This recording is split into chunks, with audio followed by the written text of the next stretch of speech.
Medical Assistant Specimen Collection. Question 1. Which finding is most consistent with shock and should be reported immediately? Option A. Steady gait and normal skin color after resting. Option B. Mild hunger before a scheduled lunch break. Option C. A healed scar from surgery years ago. Option D. Cool clammy skin, rapid weak pulse, and confusion. The correct answer is option D. Cool clammy skin, rapid weak pulse, and confusion. Shock involves inadequate tissue perfusion and can present with cool clammy skin, weak rapid pulse, altered mental status, and low blood pressure. Immediate escalation is needed because shock can deteriorate quickly. The other findings do not indicate acute circulatory failure. Question 2. A patient has a bleeding forearm laceration in the office. Which first aid measure should be applied first? Option A. Apply direct pressure with appropriate protective equipment. Option B. Remove any forming clots repeatedly to inspect the wound. Option C. Apply a tourniquet immediately for every minor cut. Option D. Hold the wound under hot water until bleeding stops. The correct answer is option A. Apply direct pressure with appropriate protective equipment.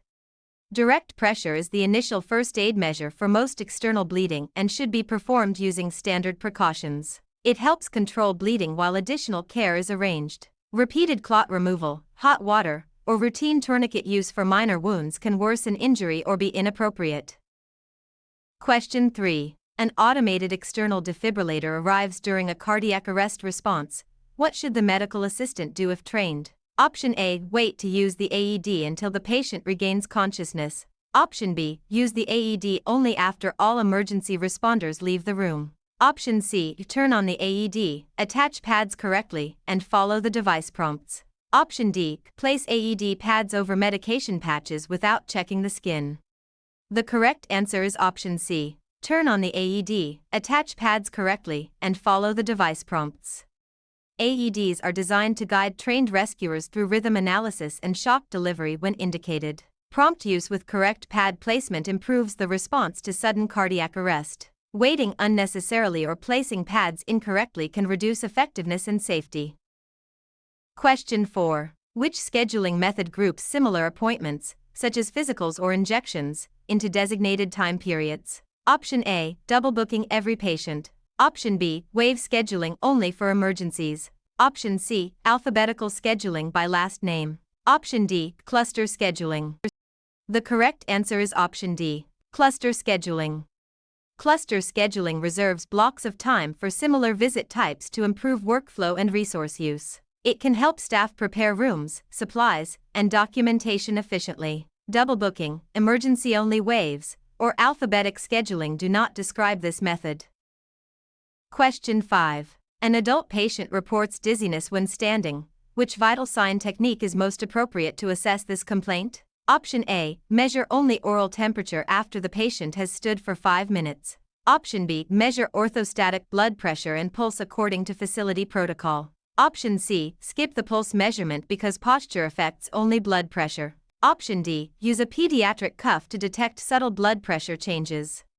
The correct answer is option B. Measure orthostatic blood pressure and pulse according to facility protocol.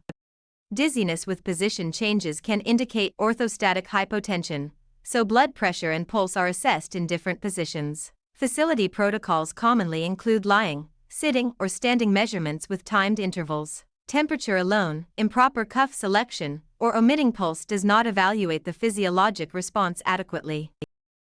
Question 6. Before assisting with a pelvic examination, which patient position is commonly used? Option A. Trendelenburg position only. Option B. Prone position with arms overhead. Option C. Lithotomy position. Option D. Sims position for every pelvic examination. The correct answer is option C. Lithotomy position. The lithotomy position provides access for many pelvic examinations and related procedures. Proper draping and explanation help maintain privacy and comfort. Trendelenburg, prone, and Sims positions serve different purposes and are not the standard choice for most pelvic examinations. Question 7. When disposing of a used venipuncture needle, which technique best supports OSHA bloodborne pathogen safety? Option A. Break the needle from the syringe before discarding it. Option B. Recap the needle carefully before walking to the disposal area. Option C. Activate the safety device and place the needle directly into an approved sharps container. Option D. Place the needle on the tray until the end of the patient visit. The correct answer is option C. Activate the safety device and place the needle directly into an approved sharps container. Needles should be disposed of immediately in puncture-resistant sharps containers after activating available safety features. Direct disposal reduces handling and minimizes the chance of percutaneous injury. Recapping, delaying disposal, or manipulating the needle increases exposure risk. Question 8. A patient collapses, is unresponsive, and is not breathing normally. What is the priority action? Option A. Activate emergency response and begin CPR if trained and indicated. Option B. Give oral fluids to stimulate breathing. Option C. Search the chart for insurance coverage before acting. Option D. Wait 10 minutes to see whether the patient wakes up. The correct answer is option A. Activate emergency response and begin CPR if trained and indicated. Unresponsiveness with absent or abnormal breathing requires immediate emergency activation and CPR by trained personnel. Early recognition and intervention are critical links in survival. Delaying for paperwork or giving fluids is unsafe and does not address cardiac or respiratory arrest. Question 9. An older adult becomes dizzy while stepping off the examination table. What should the medical assistant do? Option A. Assist the patient to a safe seated or lying position and call for help if needed. Option B. Leave the room to find the provider without supporting the patient. Option C. Document normal gait without asking any questions. Option D. Encourage the patient to keep walking to improve balance. The correct answer is option A. Assist the patient to a safe seated or lying position and call for help if needed. Dizziness during transfers creates an immediate fall risk. The medical assistant should help the patient to a safe position, stay with the patient, and notify appropriate staff according to protocol. Encouraging ambulation or leaving the patient unsupported can result in injury. Question 10. Which information is part of a complete social history during patient intake? Option A. Tobacco use, alcohol use, occupation, exercise, and relevant living situation. Option B. The provider's personal opinion of the patient. Option C. Only the patient's current insurance deductible. Option D. A coworker's guess about the patient's habits. The correct answer is option A. Tobacco use, alcohol use, occupation, exercise, and relevant living situation. Social history documents lifestyle and environmental factors that can affect health. Tobacco, alcohol, occupation, activity, and living situation may influence screening, counseling, and care planning. Insurance information and unsupported opinions are not substitutes for patient-reported social history. Question 11. A sterile instrument touches the unclean edge of the Mayo stand cover. How should it be handled? Option A. Wipe the instrument with a dry gauze pad and continue. Option B. Use the instrument quickly before contamination spreads. Option C. Consider the instrument contaminated and replace it with a sterile one. Option D. Place the instrument back into the sterile pack with the others. The correct answer is option C. Consider the instrument contaminated and replace it with a sterile one. Sterile items that contact non-sterile surfaces must be considered contaminated. Replacing the instrument protects the patient from infection risk. Wiping, rushing to use it, or returning it to the sterile pack can contaminate the field further. Question 12. A patient slips in the hallway but states they feel fine. What should the medical assistant do? Option A. Place blame in the medical record before speaking with anyone. Option B. Notify the provider, assess according to role, document objective facts, and complete an incident report per policy. Option C. Ignore the event because the patient denies injury. Option D. Ask the patient to sign a statement promising not to report it. The correct answer is option B. Notify the provider, assess according to role, document objective facts, and complete an incident report per policy. Falls must be addressed even when the patient initially denies injury because symptoms can develop later. Objective documentation and incident reporting support patient safety and risk management. Ignoring the event, blaming others, or pressuring the patient is unprofessional and unsafe.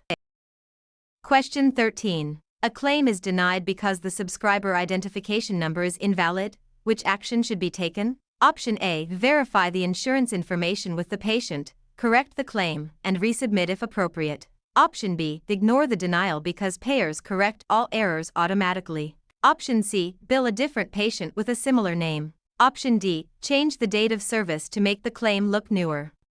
The correct answer is option A. Verify the insurance information with the patient, correct the claim, and resubmit if appropriate.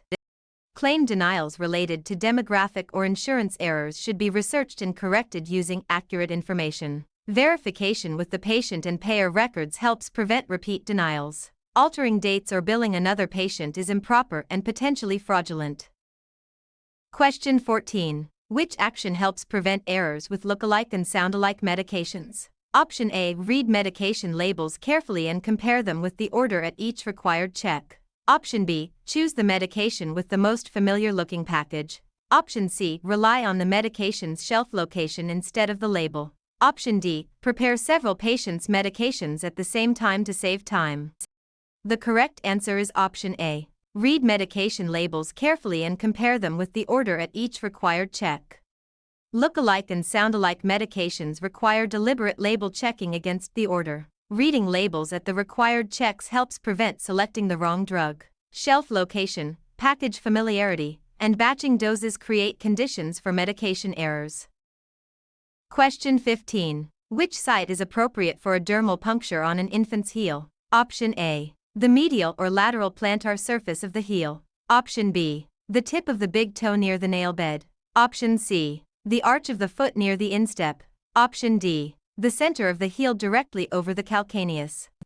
The correct answer is option A, the medial or lateral plantar surface of the heel. Infant heel punctures are performed on the medial or lateral plantar surface to reduce risk of bone injury. The center of the heel may place the calcaneus at risk, and other foot areas are not recommended routine collection sites. Proper site selection is a key phlebotomy safety concept. Question 16. According to standard precautions, which assumption should guide a medical assistant when handling blood and body fluid specimens? Option A, only specimens from patients with known infections require protective handling. Option B, all blood and certain body fluids should be treated as potentially infectious. Option C, body fluids are infectious only when visible blood is present. Option D, gloves are unnecessary when the patient appears healthy and afebrile. The correct answer is option B, all blood and certain body fluids should be treated as potentially infectious. Standard precautions require healthcare workers to apply infection control practices to all patients regardless of diagnosis or appearance. Treating blood and certain body fluids as potentially infectious reduces occupational exposure risk. The other choices rely on assumptions about the patient or the specimen and can lead to unsafe practice. Question 17. A referral is most likely needed when which situation occurs? Option A, the provider asks for a clean examination table. Option B, the patient wants a printed after-visit summary. Option C, the patient changes an email address in the portal. Option D, a managed care plan requires approval for the patient to see a specialist. The correct answer is option D, a managed care plan requires approval for the patient to see a specialist. Referrals are commonly required by certain insurance plans before specialty care is covered. The medical assistant may help coordinate paperwork, scheduling, and documentation under office policy. Portal changes, visit summaries, and room turnover are not referral situations. Question 18. Which instruction is most appropriate after applying a transdermal medication patch? Option A, place the new patch directly over the old patch for steady absorption. Option B, massage the patch vigorously to force medication through the skin. Option C, document the application site and time after removing any old patches ordered. Option D, cut the patch in half if the ordered dose is lower. The correct answer is option C, document the application site and time after removing any old patches ordered. Transdermal patch safety includes removing old patches, applying the new patches directed, and documenting site and time. Multiple patches, cutting patches, or vigorous massage can alter drug delivery and increase adverse effects. Documentation also helps prevent duplicate dosing. Question 19. During venipuncture, a patient becomes pale, diaphoretic, and says they feel faint. What should the medical assistant do first? Option A, remove the needle safely, activate the safety device, and protect the patient from injury. Option B, continue drawing blood because the tube is almost full. Option C, tell the patient to stand and walk around quickly. Option D, leave the patient alone to get a glass of water. The correct answer is option A. Remove the needle safely, activate the safety device, and protect the patient from injury. Signs of syncope during venipuncture require immediate prevention of injury and safe needle removal. The patient should be supported, monitored, and assistance obtained according to protocol. Continuing the draw, making the patient stand, or leaving them alone increases risk of injury. Question 20. While updating an electronic health record, a medical assistant discovers that yesterday's blood pressure was entered in the wrong patient chart. What is the proper response? Option A. Ask a coworker to chart under a shared login to fix it quickly. Option B. Delete the entire encounter so no one can see the mistake. Option C. Leave the error because changing a chart is never allowed. Option D. Follow the error correction policy by making a dated correction or notifying the appropriate person without deleting the audit trail. The correct answer is option D. Follow the error correction policy by making a dated correction or notifying the appropriate person without deleting the audit trail. Medical records must be corrected using approved procedures that preserve integrity and auditability. A dated correction or escalation ensures the record remains accurate without hiding the original entry. Deleting records, leaving known errors, or using shared credentials creates legal and safety problems. Question 21. While assisting with a 12-lead ECG, where should lead V1 be placed? Option A. Fourth intercostal space at the left sternal border. Option B. Fourth intercostal space at the right sternal border. Option C. Fifth intercostal space at the left midclavicular line. Option D. Left midaxillary line at the same level as V4. The correct answer is option B. Fourth intercostal space at the right sternal border. Correct precordial lead placement is essential for accurate ECG interpretation. Lead V1 is placed at the fourth intercostal space on the right sternal border. The other sites correspond to different chest leads or general placement landmarks. Question 22. Which primary function is associated with the kidneys? Option A. Filtering blood and helping regulate fluid and electrolyte balance. Option B. Exchanging oxygen and carbon dioxide in the alveoli. Option C. Producing bile for fat digestion. Option D. Pumping oxygenated blood to the body. The correct answer is option A. Filtering blood and helping regulate fluid and electrolyte balance. The kidneys remove wastes from the blood and help regulate water, electrolytes, and acid-base balance. These functions explain why urine tests and renal-related conditions are common in medical assisting. The distractors describe functions of the liver or gallbladder, heart, and lungs.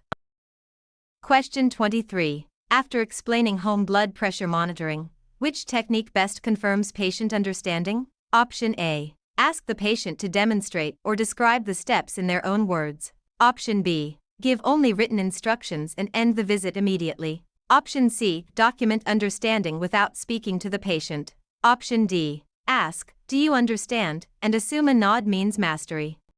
The correct answer is option A. Ask the patient to demonstrate or describe the steps in their own words. Teachback asks patients to restate or demonstrate instructions, allowing the healthcare team to identify misunderstandings. It is more reliable than yes or no questions. Written materials are helpful but should not replace confirming comprehension when education is provided.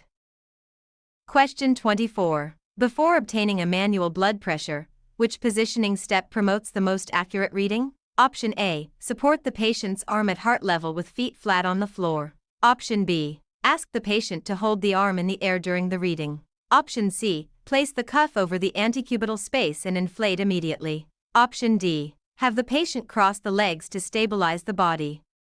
The correct answer is option A. Support the patient's arm at heart level with feet flat on the floor.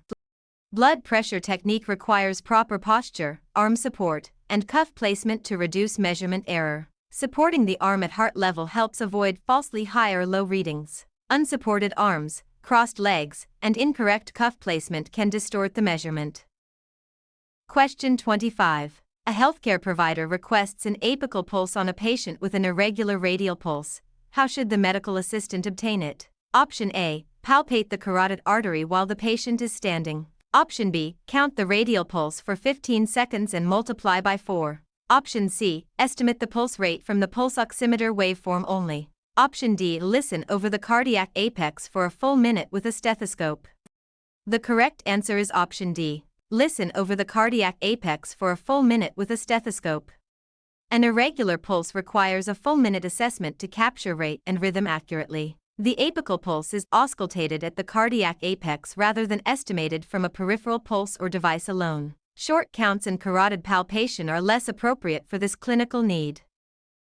Question 26. A lavender top tube is commonly associated with which additive and test type? Option A, heparin for blood cultures. Option B, no additive for urinalysis. Option C, EDTA for hematology testing such as a complete blood count. Option D, sodium citrate for coagulation testing only. The correct answer is option C, EDTA for hematology testing such as a complete blood count. Lavender top tubes typically contain EDTA, which preserves cellular components for hematology tests such as CBCs. Tube additives are a frequent exam topic because collection errors can affect results. Sodium citrate, heparin, and no additive containers correspond to different specimen needs. Question 27. Which action is most appropriate when a medical assistant receives a verbal order from a provider in an urgent situation? Option A, ignore the order because verbal communication is never used. Option B, repeat the order back for confirmation and document it according to policy. Option C, change the order to what seems easier to perform. Option D, tell the patient to remember the order instead of charting it. The correct answer is option B. Repeat the order back for confirmation and document it according to policy. Read back or repeat back helps confirm accuracy when verbal orders are permitted by policy. Proper documentation and authentication requirements protect patient safety and legal integrity. Altering, failing to document, or automatically ignoring permitted urgent orders can create errors. Question 28. When handling controlled substances in the medical office, which practice is expected? Option A, record only the doses that were wasted, not those administered. Option B, maintain secure storage and accurate inventory records according to policy. Option C, store controlled medications in an unlocked cabinet for quick access. Option D, allow staff to share login credentials for medication tracking. The correct answer is option B, maintain secure storage and accurate inventory records according to policy.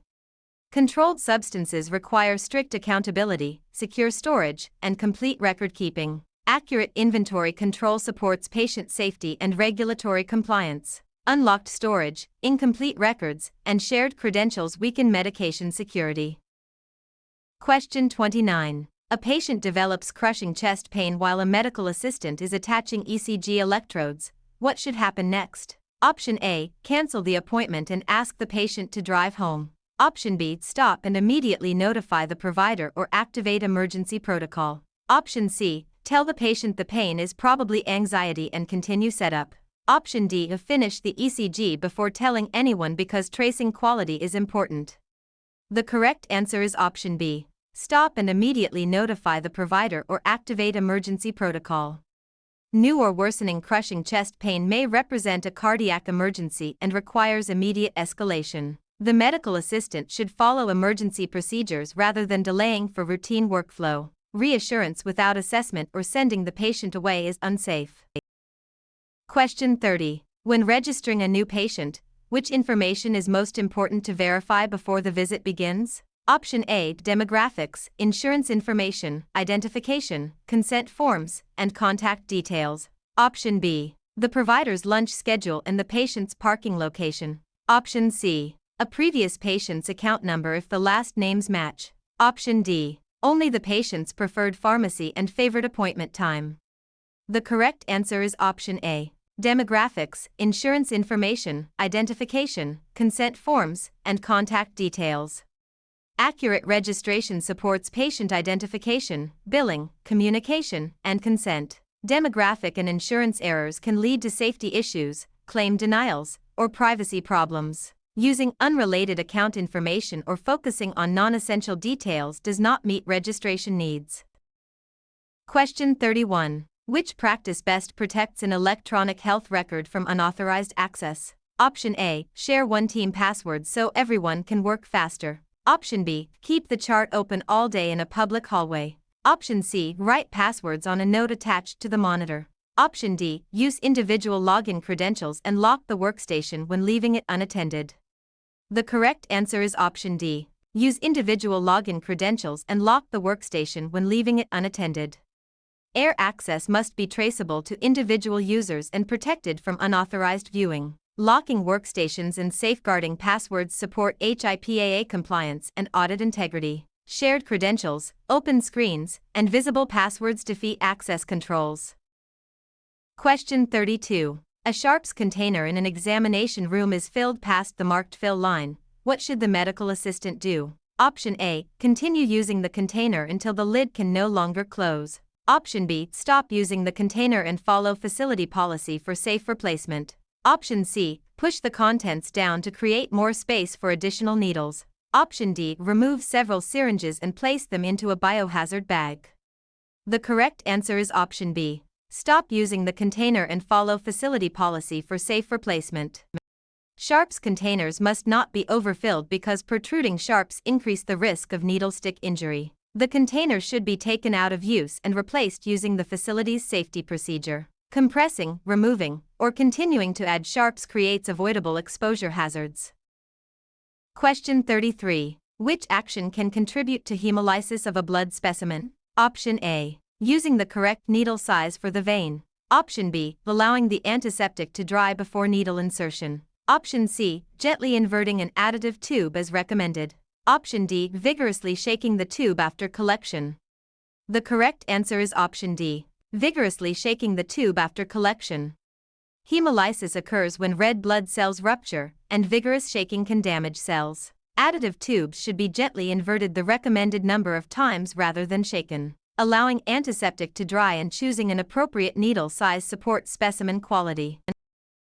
Question 34. Minutes after an injection, a patient develops wheezing, facial swelling, and hives. Which emergency is most likely? Option A. Anaphylaxis. Option B. A delayed billing reaction. Option C. Mild seasonal allergies only. Option D. A routine vasovagal response without airway concern.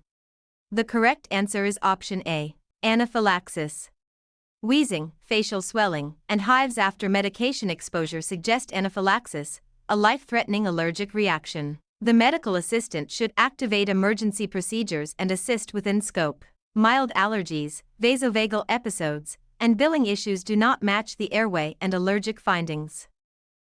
Question 35. Which instruction should be included for a patient wearing a Holter monitor? Option A. Keep a diary of symptoms and activities while wearing the monitor as directed. Option B. Remove the monitor each night to prevent skin irritation. Option C. Ignore symptoms because the monitor records everything automatically. Option D. Shower with the monitor unless it begins beeping. The correct answer is option A. Keep a diary of symptoms and activities while wearing the monitor as directed. A Holter monitor records cardiac electrical activity over an extended period, and a diary helps correlate symptoms with rhythm changes. Patients should follow instructions about keeping electrodes attached and avoiding water unless the device is approved for it. Removing the device or failing to document symptoms can reduce diagnostic value. Question 36. A specimen is collected for laboratory testing. When should the medical assistant label the specimen container? Option A. Immediately after collection in the presence of the patient using two identifiers. Option B. Before the patient arrives, using the room number as the identifier. Option C. At the end of the day when all specimens are batched together. Option D. After results return from the laboratory. The correct answer is option A. Immediately after collection in the presence of the patient using two identifiers. Specimen labeling must occur immediately after collection and in the presence of the patient to prevent identification errors. Two approved identifiers should match the order and specimen label. Prelabeling by room number, batching later, or labeling after testing creates unacceptable risk of misidentification. Question 37. Which organ produces insulin to help regulate blood glucose levels? Option A. Pancreas. Option B. Spleen. Option C. Appendix. Option D. Gallbladder. The correct answer is option A. Pancreas. The pancreas contains endocrine cells that produce insulin, a hormone essential for glucose regulation. This concept is frequently tested because diabetes care is common in ambulatory settings. The spleen, gallbladder, and appendix do not have insulin production as their primary function. Question 38. A patient with diabetes appears shaky, sweaty, and confused while waiting for the provider. Which condition is most consistent with these findings? Option A, constipation. Option B, hypoglycemia. Option C, otitis media. Option D, hypertension. The correct answer is option B, hypoglycemia. Shakiness, diaphoresis, confusion, and weakness are common warning signs of low blood glucose. A medical assistant should recognize the pattern and report it quickly according to facility protocol. The other conditions do not best explain the acute neuroglycopenic and adrenergic symptoms described. Question 39. When documenting a patient's pain assessment, which entry is most complete? Option A, patient pain appears unchanged from last visit. Option B, patient reports sharp lower abdominal pain rated 7 out of 10 that began this morning. Option C, pain is noted but the location is not important. Option D, patient seems uncomfortable and probably has severe pain. The correct answer is option B, patient reports sharp lower abdominal pain rated 7 out of 10 that began this morning. Pain documentation should include subjective patient report, location, quality, severity, and onset when available. A numeric rating scale supports consistent communication among healthcare team members. Guessing severity, omitting key descriptors, or relying on appearance alone weakens clinical documentation. Question 40. A patient brings an advance directive to the office. What is the purpose of this document? Option A, to authorize the medical assistant to prescribe medication. Option B, to guarantee that insurance will pay every claim. Option C, to communicate the patient's wishes for healthcare decisions if the patient cannot speak for themselves. Option D, to replace all consent forms for every future procedure. The correct answer is option C, to communicate the patient's wishes for healthcare decisions if the patient cannot speak for themselves. Advance directives document patient preferences or decision makers for future healthcare situations when capacity is impaired. They support patient autonomy and guide the healthcare team. They do not determine insurance payment, expand medical assistant scope, or eliminate procedure-specific consent requirements. Question 41. A pulse oximeter reads 86% on a patient who appears short of breath. What should the medical assistant do first? Option A, assume the device is inaccurate and document the value as normal. Option B, assess probe placement and the patient's condition, then promptly notify the provider according to protocol. Option C, turn off the alarm and repeat the reading at the end of the visit. Option D, ask the patient to walk around to increase circulation before reporting. The correct answer is option B, assess probe placement and the patient's condition, then promptly notify the provider according to protocol. A low oxygen saturation with respiratory symptoms requires prompt assessment and reporting. Checking probe placement helps identify technical error, but patient status must not be ignored. Delaying care, normalizing an abnormal value, or increasing exertion can be unsafe. Question 42. For a 24-hour urine collection, which patient instruction is correct? Option A, mix the urine with tap water to preserve the specimen. Option B, stop the collection after the container is half full. Option C, discard the first void, then collect all urine for the next 24 hours as instructed. Option D, collect only the first morning urine on the second day.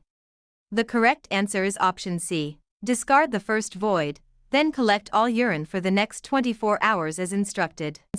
A 24-hour urine collection begins after the first void is discarded and includes all urine produced during the timed period. Missing specimens or ending early can make the result inaccurate. Adding water or collecting only one void is not consistent with the procedure.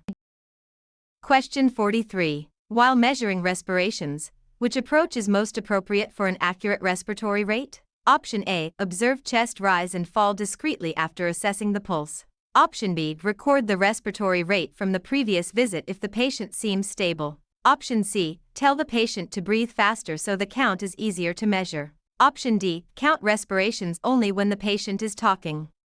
The correct answer is option A, observe chest rise and fall discreetly after assessing the pulse.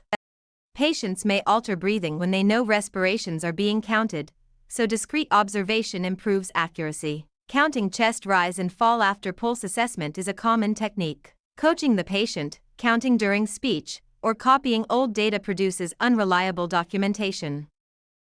Question 44. During a patient encounter, a medical assistant notices visible soil on both hands after removing gloves.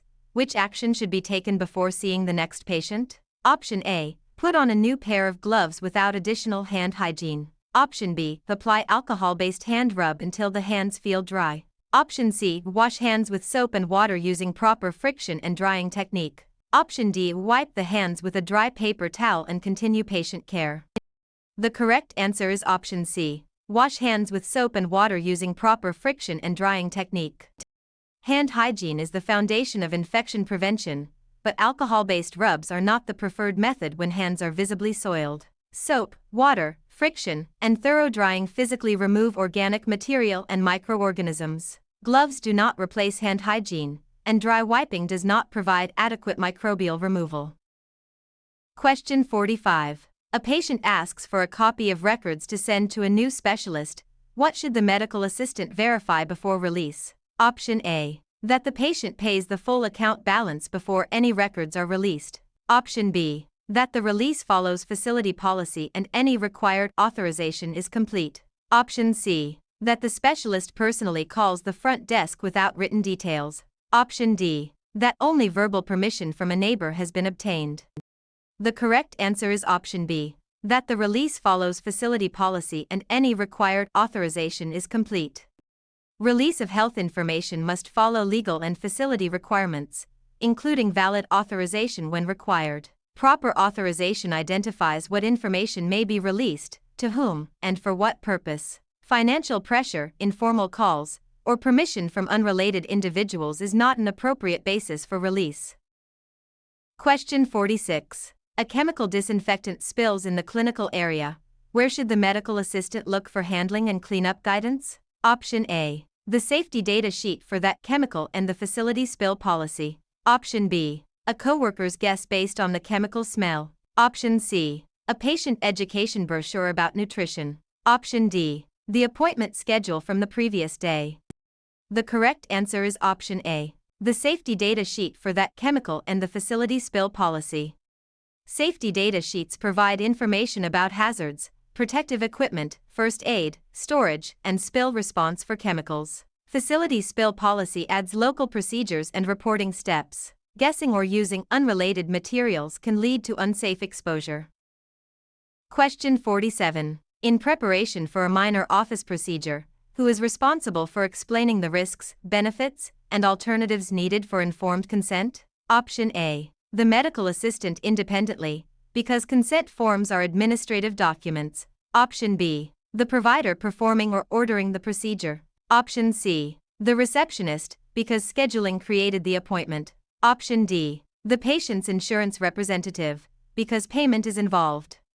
The correct answer is option B. The provider performing or ordering the procedure.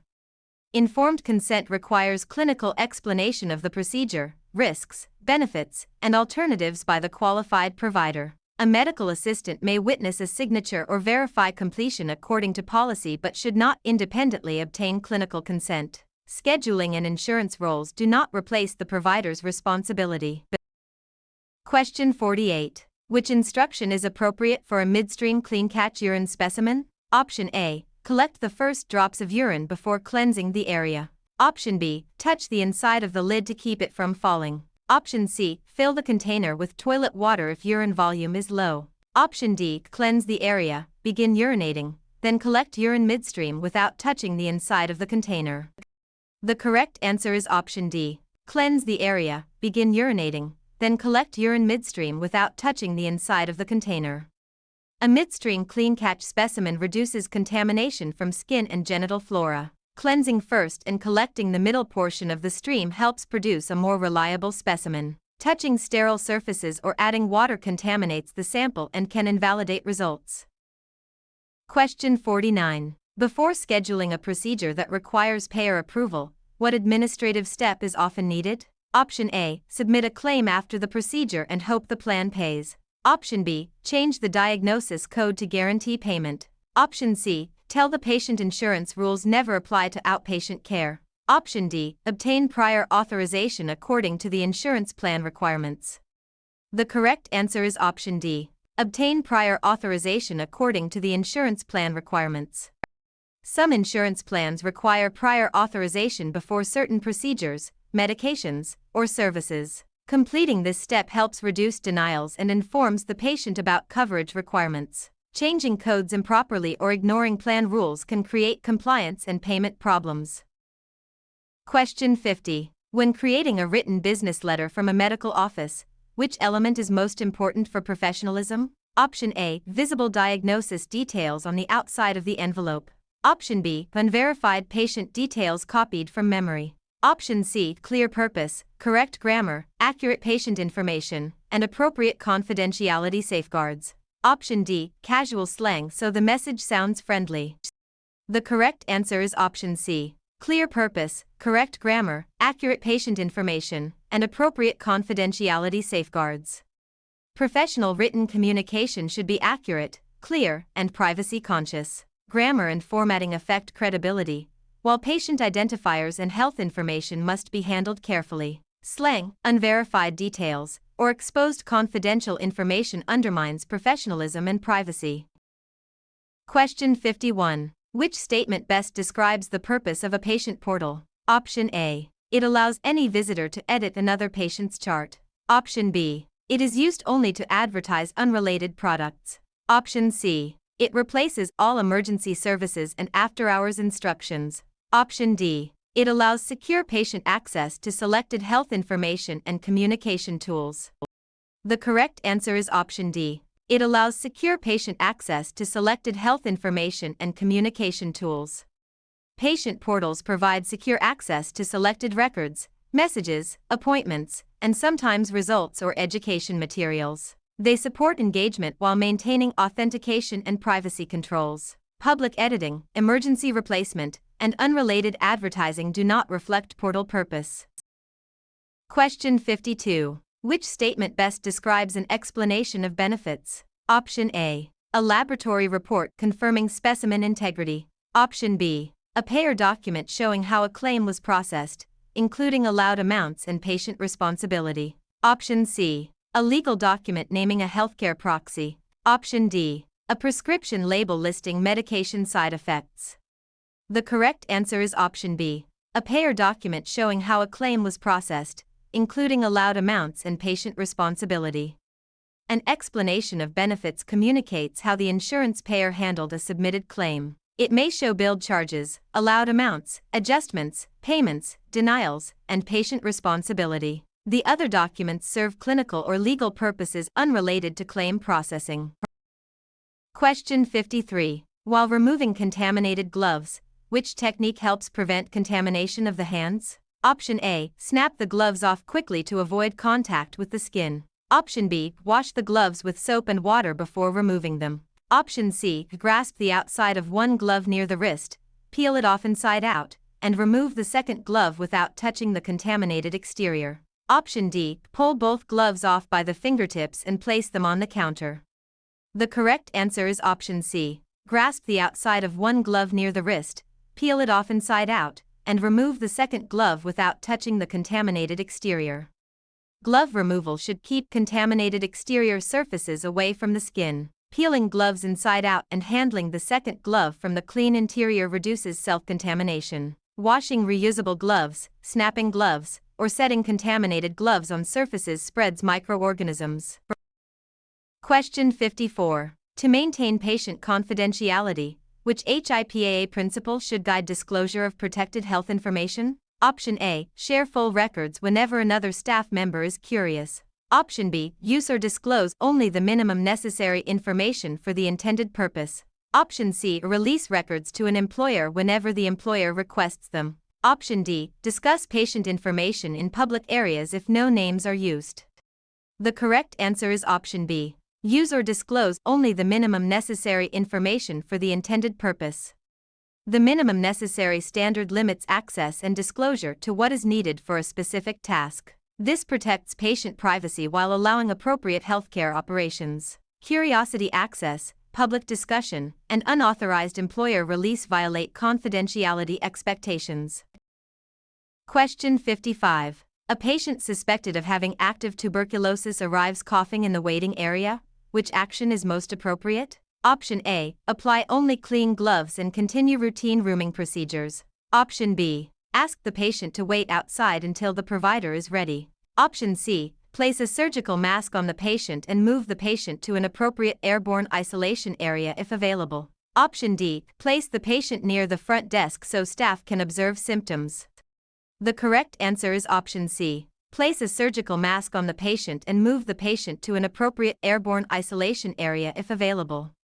Suspected airborne infections require prompt source control and separation from other patients. A surgical mask on the patient helps reduce droplet nuclei generation, and airborne isolation or facility protocol should follow. Routine rooming, waiting area observation, or placing the patient outside without proper process does not adequately protect patients and staff. Question 56. A competent adult patient refuses a prescribed vaccine after education. What should the medical assistant do? Option A. Record that the vaccine was given to keep the chart complete. Option B. Tell the patient they must leave the practice immediately. Option C. Administer the vaccine while distracting the patient. Option D. Notify the provider as needed and document the refusal according to policy. The correct answer is option D. Notify the provider as needed and document the refusal according to policy. Competent adults have the right to refuse recommended care after receiving appropriate information. The refusal should be communicated and documented according to policy. Administering against consent, falsifying documentation, or reacting punitively is unethical and unsafe.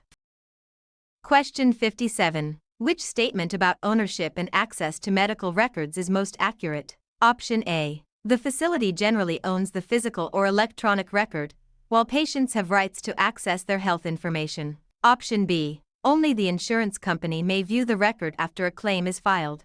Option C. Medical records are public documents available to anyone who asks. Option D. Patients own the original chart and may remove it from the office at any time. The correct answer is option A. The facility generally owns the physical or electronic record, while patients have rights to access their health information. Healthcare organizations generally maintain ownership and custody of the record system, but patients have important access rights. Medical assistants should follow policy for record requests and privacy protections. Treating records as public or removable property violates confidentiality and record control standards. Question 58. A patient asks the medical assistant, "Do these lab results mean I have kidney disease?" Which response is within scope? Option A. Tell the patient to stop taking all medications immediately. Option B. Explain that the provider will interpret the results and offer to relay the question promptly. Option C. Post the results in the waiting room for comparison with others. Option D. Diagnose the condition based on the abnormal value. The correct answer is option B. Explain that the provider will interpret the results and offer to relay the question promptly. Medical assistants may collect data and communicate approved information, but diagnosis and interpretation belong to licensed providers. The appropriate response respects scope while ensuring the patient's concern reaches the provider. Diagnosing, giving independent medication orders, or breaching privacy is inappropriate. Question 59. Which medication instruction should be rewritten to avoid a dangerous abbreviation? Option A. Take 1 tablet with water. Option B. Take 1 tablet QD. Option C. Take 1 tablet by mouth. Option D. Take 1 tablet daily. The correct answer is option B. Take 1 tablet QD. Certain abbreviations can be misread and should be avoided in healthcare documentation. The abbreviation QD can be mistaken for other dosing instructions, so daily should be written out. Clear written instructions reduce medication errors, while the other phrases are understandable. Question 60. A provider orders blood cultures and coagulation testing. Which specimen should generally be collected first? Option A. Lavender top tube. Option B. Serum separator tube. Option C. Blood culture bottles or tubes. Option D. Gray top tube. The correct answer is option C. Blood culture bottles or tubes. The order of draw helps prevent additive carryover and specimen contamination. Blood cultures are generally collected first to reduce the risk of microbial contamination. Lavender, gray, and serum tubes come later in the order depending on the test sequence. Question 61. An ECG tracing shows wandering baseline artifact. Which cause should the medical assistant assess first? Option A. The patient's insurance deductible status. Option B. A properly entered date of birth in the air. Option C. A completed consent form in the chart. Option D. Patient movement, poor electrode contact, or inadequate skin preparation.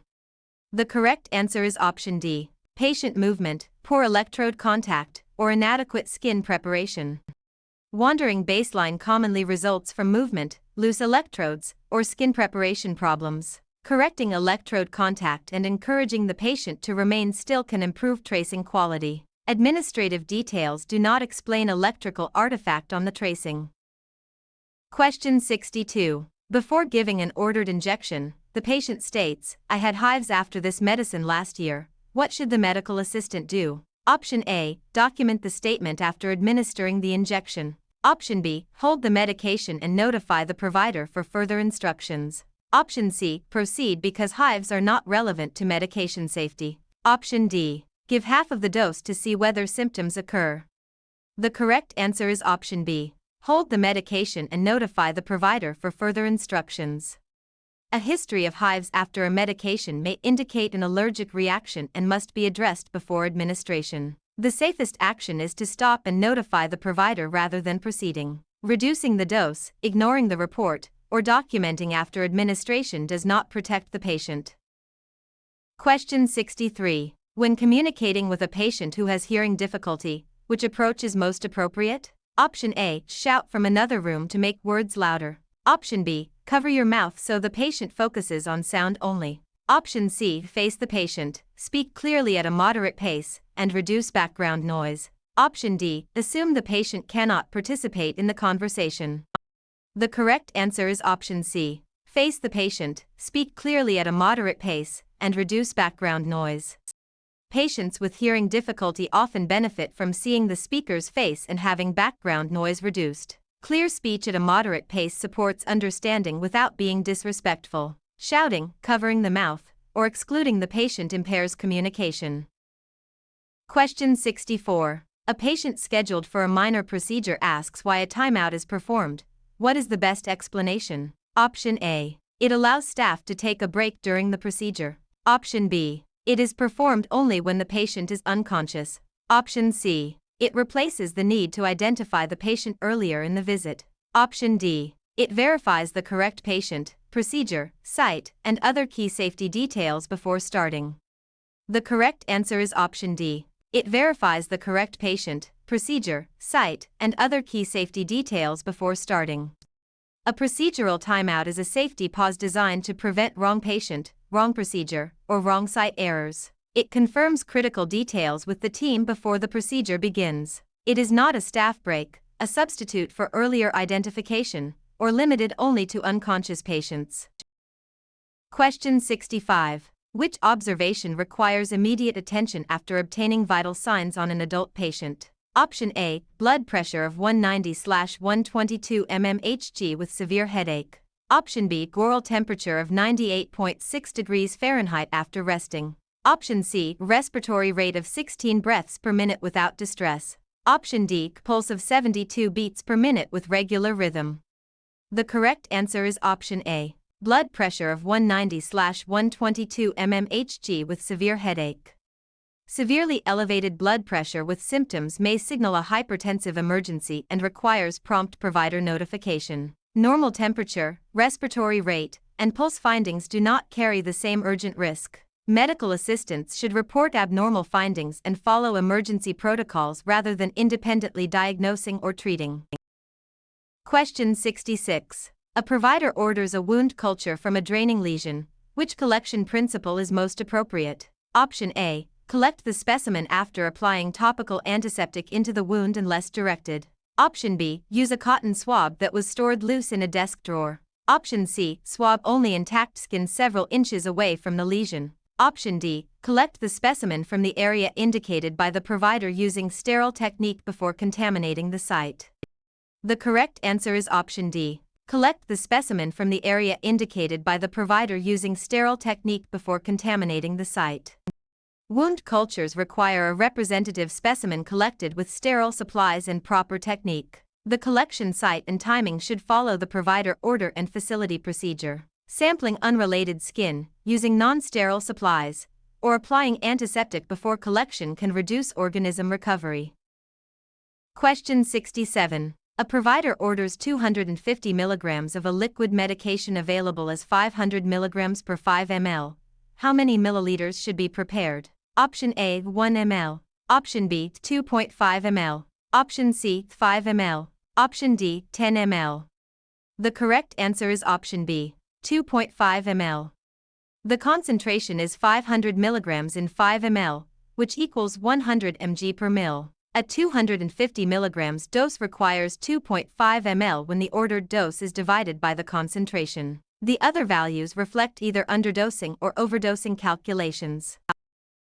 Question 68. A patient requests an appointment reminder by email. What should the medical assistant consider first? Option A, office policy, patient communication preferences, and privacy safeguards for electronic messages. Option B, sending detailed diagnoses in the subject line for clarity. Option C, including another patient's appointment time as a comparison. Option D, using a personal email account because it is faster. The correct answer is option A, office policy, patient communication preferences, and privacy safeguards for electronic messages. Electronic reminders must follow office policy and protect patient privacy. Patient preferences and secure communication practices should be documented when required. Personal accounts, detailed diagnoses in subject lines, and other patients' information create privacy risks. Question 69. Upon reviewing a patient's chart, the medical assistant sees the term bradycardia. What does this term mean? Option A, inflammation of a vein. Option B, an abnormally slow heart rate. Option C, a normal rhythm with skipped documentation. Option D, an abnormally fast respiratory rate. The correct answer is option B, an abnormally slow heart rate. Bradycardia refers to a slower than expected heart rate for the patient's age and condition. Recognizing common prefixes such as Brady helps decode medical terms on exams and in charts. The distractors confuse cardiac rate with breathing, inflammation, or documentation status. Question 70. Prior to administering medication under provider order, which safety practice should the medical assistant perform? Option A, administer the medication first and document only if a reaction occurs. Option B, verify the patient, medication, dose, route, time, and documentation requirements. Option C, skip allergy review when the medication was prescribed today. Option D, ask another patient in the room to confirm the medication name. The correct answer is option B, verify the patient, medication, dose, route, time, and documentation requirements. Medication administration safety depends on verifying the rights of medication administration before the dose is given. Patient identity, drug, dose, route, timing, and documentation must align with the order and policy. Delayed documentation, unreliable identifiers, and skipped allergy checks increase the risk of medication error. Question 71. When leaving a voicemail reminder for a patient, which approach best protects confidentiality? Option A, mention the patient's full medical history so they know the call is important. Option B, describe the diagnosis and all test results in the message. Option C, ask a neighbor to deliver the medical details if the patient does not answer. Option D, leave only limited information according to office policy, such as the practice name and callback number. The correct answer is option D, leave only limited information according to office policy, such as the practice name and callback number. Voicemail reminders should limit protected health information because others may hear the message. Office policy should guide what details may be left. Sharing diagnoses, test results, or medical information through neighbors creates privacy risks. Question 72. When opening a sterile package, which action helps maintain the sterile field? Option A, reach across the field to open the far flap last. Option B, place the sterile field below waist level for convenience. Option C, touch the inside of the wrapper with bare hands to flatten it. Option D, open the flap farthest from the body first and avoid reaching over the sterile contents. The correct answer is option D. Open the flap farthest from the body first and avoid reaching over the sterile contents. Sterile technique requires preventing contamination of sterile contents and avoiding reaching over the field. Opening the far flap first helps keep the hands from crossing the sterile area. Low placement and bare hand contact with sterile surfaces break sterility. Question 73. A patient says, "I am scared about this procedure." Which response shows active listening? Option A, everyone has this procedure, and your fear is unusual. Option B, there is nothing to be scared about, so stop worrying. Option C, the provider is busy, so we need to move quickly. Option D, it sounds like you are feeling anxious. What concerns you most? The correct answer is option D. It sounds like you are feeling anxious. What concerns you most? Active listening reflects the patient's feelings and invites them to share concerns. This approach supports trust and allows the healthcare team to address information needs. Dismissing fear, rushing, or judging the patient can increase anxiety. Question 74. In a fire emergency, what does the acronym RACE commonly remind healthcare workers to do? Option A, remove, apply, clean, and educate. Option B, rescue, alarm, contain, and extinguish or evacuate. Option C, read, assess, code, and enter the fire area. Option D, run, assemble, call, and exit without closing doors. The correct answer is option B. Rescue, alarm, contain, and extinguish or evacuate.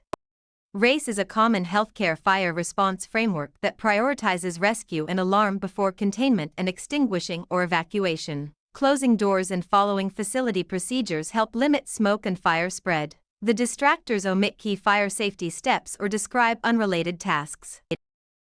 Question 75. A patient sends the medical assistant a personal social media friend request. Which response is most professional? Option A, maintain professional boundaries and follow the organization's social media policy. Option B, accept the request and discuss the patient's treatment publicly. Option C, share appointment details through personal direct messages. Option D, post a photo from the clinic to show appreciation for the patient. The correct answer is option A. Maintain professional boundaries and follow the organization's social media policy. Professional boundaries protect patient privacy and the integrity of the healthcare relationship. Social media interactions with patients should follow organizational policy and confidentiality rules. Public discussion, clinic photos, and personal messaging can violate privacy and professionalism. Question 76. The suffix itis in the term dermatitis indicates which meaning? Option A, inflammation. Option B, deficiency. Option C, removal. Option D, hardening. The correct answer is option A, inflammation. The suffix itis means inflammation, so dermatitis refers to inflammation of the skin. Word part recognition helps candidates decode unfamiliar medical terms. The other meanings correspond to different suffixes and should not be applied to this term. Question 77. Following exposure to blood from a contaminated needle, what is the medical assistant's priority action after safely ending the procedure? Option A, squeeze the wound repeatedly to remove contaminated blood. Option B, apply a bandage and document the event only in the patient chart.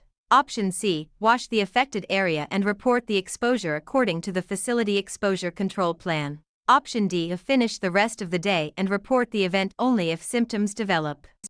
The correct answer is option C. Wash the affected area and report the exposure according to the facility exposure control plan. Blood-borne pathogen exposures require immediate first aid and prompt reporting, so post-exposure evaluation can begin without delay. Facility exposure control plans outline reporting, documentation, and follow-up steps. Delayed reporting, chart-only documentation, or manipulating the wound can compromise safety and follow-up care. Question 78. Which instruction is appropriate for collecting a sputum specimen? Option A, brush teeth after collecting the specimen to increase bacteria. Option B, cough deeply from the lungs and expectorate into the sterile container without touching the inside. Option C, spit saliva from the mouth into any available cup. Option D, touch the inside of the container lid to steady it. The correct answer is option B. Cough deeply from the lungs and expectorate into the sterile container without touching the inside. Sputum specimens should come from deep respiratory secretions rather than saliva. A sterile container and avoidance of interior surfaces help maintain specimen integrity. Saliva, non-sterile cups, and touching sterile surfaces can contaminate the sample. Question 79. After selecting a blood pressure cuff for an adult patient, which finding indicates the cuff size is appropriate? Option A. The cuff is placed over thick clothing to improve patient comfort. Option B. The cuff bladder covers only a small portion of the upper arm. Option C. The cuff is loose enough to slide down the forearm during inflation. Option D. The bladder encircles most of the upper arm and the cuff fits snugly at heart level. The correct answer is option D. The bladder encircles most of the upper arm and the cuff fits snugly at heart level. Accurate blood pressure measurement depends on using a properly sized cuff and positioning the arm at heart level. A cuff that is too small can overestimate the reading, while a loose or misplaced cuff can produce unreliable results. Clothing under the cuff interferes with sound transmission and compression. Question 80. During medication reconciliation, which information should the medical assistant collect? Option A. Only medications prescribed by the current provider. Option B. Prescription drugs, over-the-counter drugs, supplements, doses, and frequency. Option C. Medication names without dose or frequency details. Option D. Only medications that the patient started within the past week. The correct answer is option B. Prescription drugs, over-the-counter drugs, supplements, doses, and frequency. Medication reconciliation compares a complete medication list with the current record to identify discrepancies. Prescription medications, over-the-counter products, supplements, doses, and frequency all matter for safety. Limited or incomplete lists can miss interactions, duplications, or adherence problems. Question 81. Which patient should generally receive the earliest available urgent appointment or emergency direction based on office protocol? Option A. A patient requesting an annual wellness visit next month. Option B. A patient reporting sudden facial drooping and arm weakness. Option C. A patient asking for routine vaccine records. Option D. A patient calling to update a mailing address. The correct answer is option B. A patient reporting sudden facial drooping and arm weakness. Sudden facial drooping and arm weakness can indicate a stroke and require immediate escalation according to protocol. Scheduling decisions should prioritize potentially life-threatening symptoms. Routine wellness visits, record requests, and address updates do not require the same urgency. Question 82. During an extremity examination, which statement correctly uses the term distal? Option A. The shoulder is distal to the wrist. Option B. The elbow is distal to the fingers. Option C. The wrist is distal to the elbow. Option D. The upper arm is distal to the hand. The correct answer is option C. The wrist is distal to the elbow. Distal means farther from the point of attachment or origin of a body part. On the upper limb, the wrist is farther from the trunk than the elbow. The other statements reverse the directional relationship. Question 83. When preparing a patient for an examination, which action promotes both safety and dignity? Option A. Leave the door open so staff can enter quickly. Option B. Assume the patient knows what to remove without instructions. Option C. Ask the patient to undress in the waiting area to save time. Option D. Explain what clothing to remove, provide a drape, and leave the room while the patient changes if appropriate. The correct answer is option D. Explain what clothing to remove, provide a drape, and leave the room while the patient changes if appropriate. Clear instructions, privacy, and draping help patients feel respected and prepared for examination. These steps also reduce confusion and support efficient clinical workflow. Open doors, unclear directions, or exposing the patient publicly violates dignity and privacy.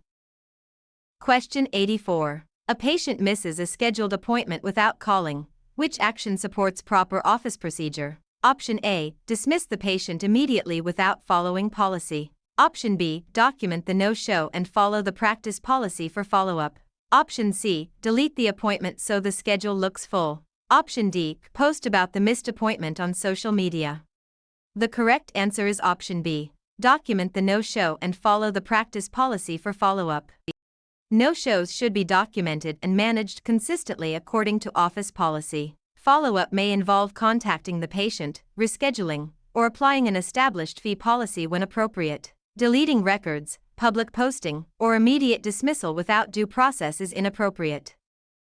Question 85. The term tachypnea in a patient note refers to which finding? Option A, low blood pressure. Option B, slow pulse.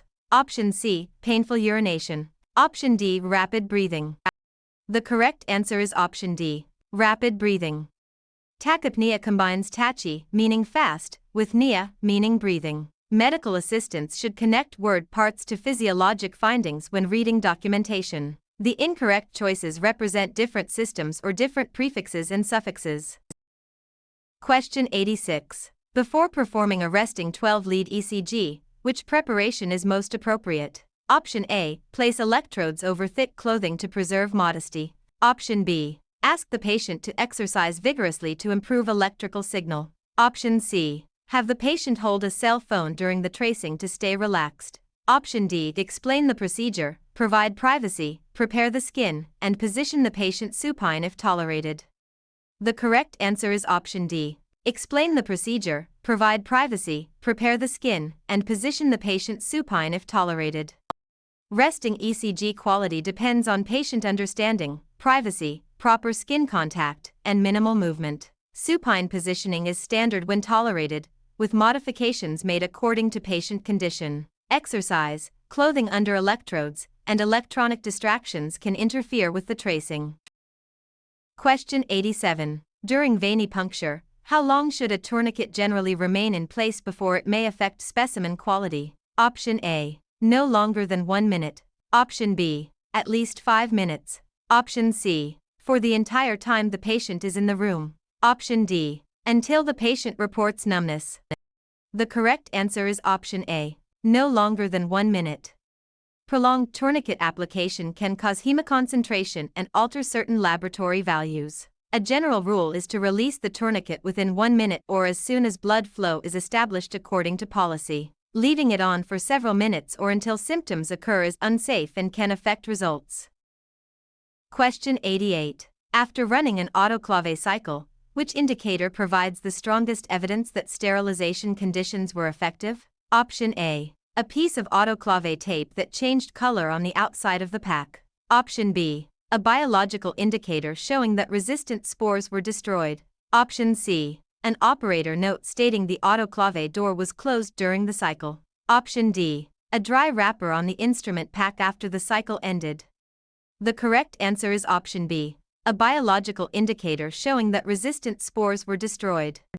Biological indicators are the most definitive routine test of sterilization because they use highly resistant spores to verify microbial destruction. Chemical tape shows exposure to certain conditions but does not prove that all sterilization parameters were met. Dry packaging and operator notes are useful observations but are not equivalent to biological monitoring.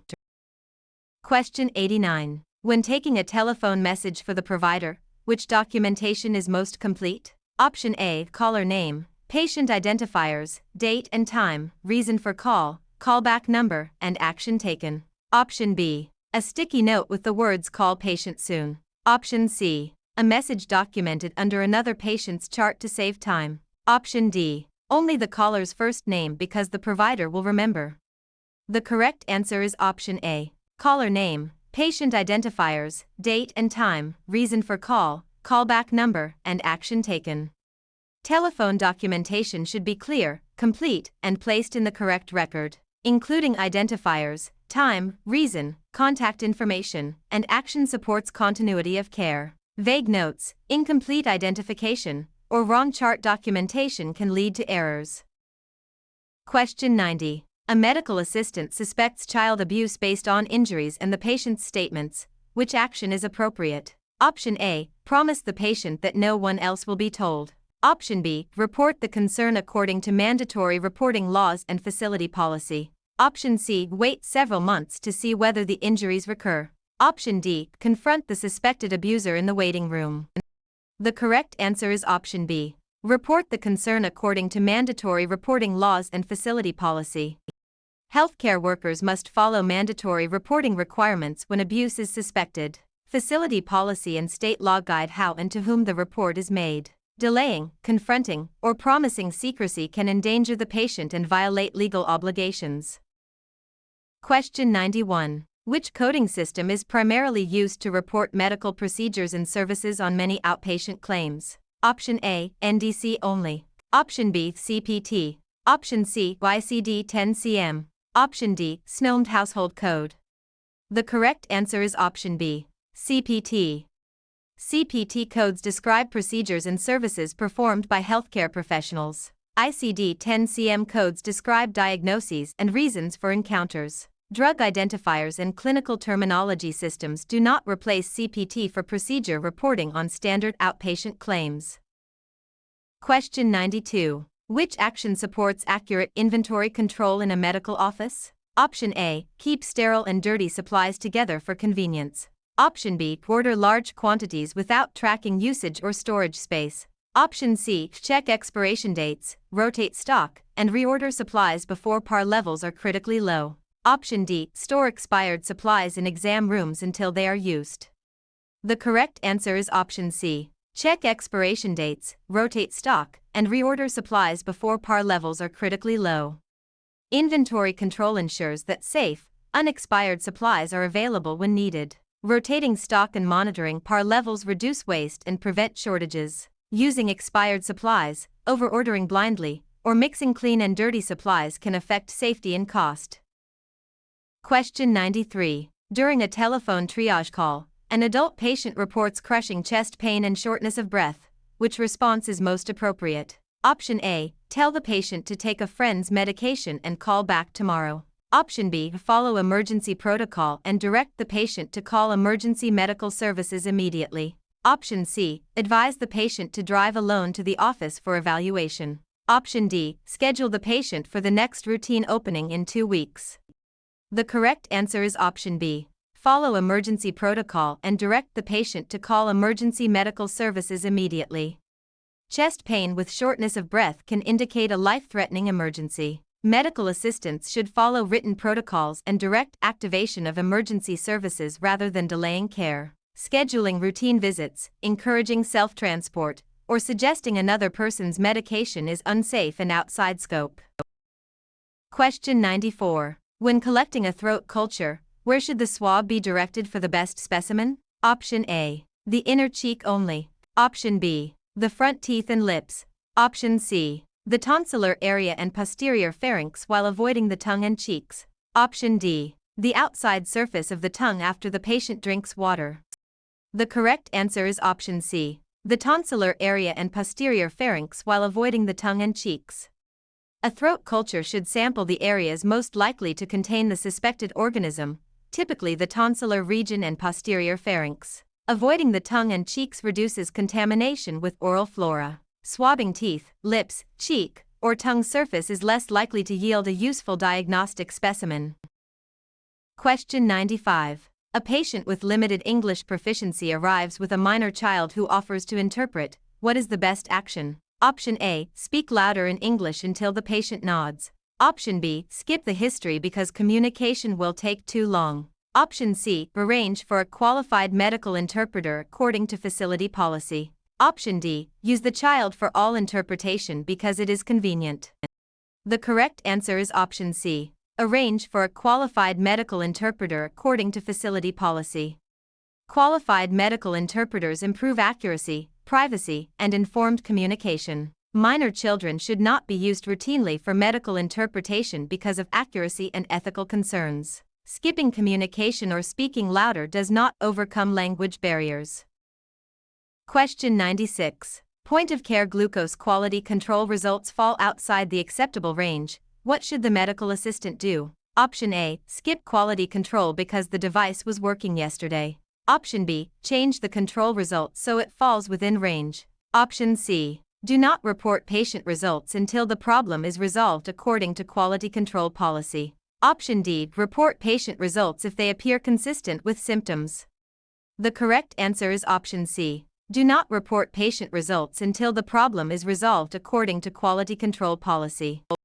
Out-of-range quality control means the testing system may not be reliable. Patient testing should be paused and corrective action followed before reporting results. Guessing, altering QC records, or skipping controls violates laboratory quality principles. Question 97. At checkout, a patient's insurance card lists a $25 copayment. What does this usually mean? Option A. The amount is paid only after the annual deductible is audited by the IRS. Option B. The patient owes a fixed amount for the covered visit according to the plan. Option C. The patient has no financial responsibility for any service. Option D. The provider must write off every charge automatically. The correct answer is option B. The patient owes a fixed amount for the covered visit according to the plan. A copayment is a set amount the patient pays for a covered service, often collected at the time of visit. It differs from deductible and coinsurance amounts. The other choices misrepresent patient responsibility and insurance payment rules. Question 98. Which test is an example of a CLIA-waived point-of-care test commonly performed in ambulatory care? Option A. Complex tissue biopsy interpretation. Option B. Manual blood bank cross-matching for transfusion. Option C. Surgical pathology diagnosis by microscopy. Option D. A rapid urine pregnancy test performed according to manufacturer instructions. The correct answer is option D. Rapid urine pregnancy test performed according to manufacturer instructions. CLIA-waived tests are simple tests with a low risk of erroneous results when performed exactly as directed. Rapid urine pregnancy testing is a common example in medical offices. Complex diagnostic interpretation and blood bank procedures exceed the waived testing level. Question 99. A patient becomes angry about a long wait and raises their voice at the front desk. Which response demonstrates therapeutic communication? Option A. Ignore the patient until they stop speaking. Option B. Raise your voice so the patient understands the office is busy.